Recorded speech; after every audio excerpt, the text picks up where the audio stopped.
On est aujourd'hui le 16 dans le mois de Keshvan, 25e jour dans la guerre. Beaucoup se demandent cette question, mais où on va?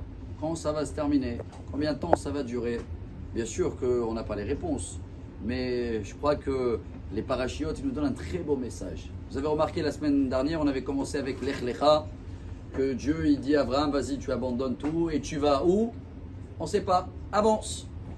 Et la dernière épreuve qui est dans la paracha de cette semaine, la paracha de la Hakeda, pareil, Dieu il dit, Lech Lecha, cette fois-ci tu prends ton fils, il va avoir un grand sacrifice. Où?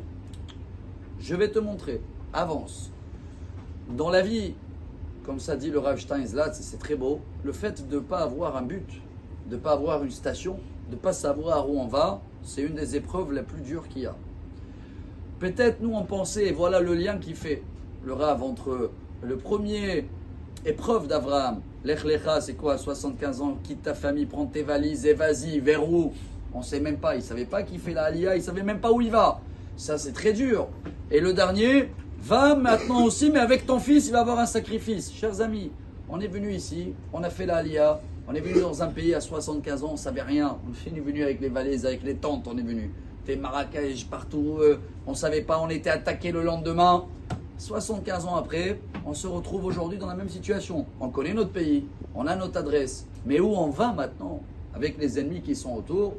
On a l'impression qu'en 75 ans, on a, je ne vais pas dire oublié tout ce qu'on a traversé pendant ces 2000 ans, mais on est encore une fois dans un endroit où il n'y a pas d'adresse. C'est justement ce que Dieu nous demande en ce moment, c'est de marcher après lui, sans timing, sans adresse, même si ça nous rend un petit peu fou parce qu'aujourd'hui il y a école, demain il n'y a pas école, ça s'est annulé, le mariage il est repoussé, tout est chamboulé. C'est ça l'épreuve dans ce moment. Aujourd'hui c'est Iloula de deux très grandes personnalités.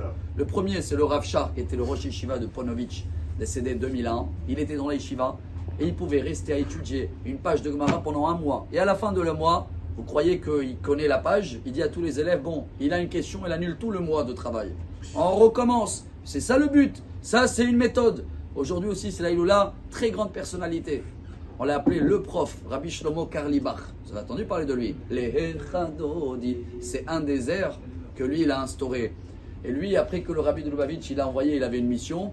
Lui, c'était l'inverse de Rav Shar. C'était pas qu'il était en train d'être dans un endroit et tout le monde venait dans la plus grande yeshiva à Ponovitch. Lui, il allait dans toutes les universités, partout où il allait chercher les juifs les plus perdus, mais jamais avec une adresse. Il ne savait pas où il va. Le matin, il se lève. Allez, aujourd'hui, on y va là. Et il s'est arrêté là. Et il est resté là un mois. Et il disait une phrase aussi qui est très belle.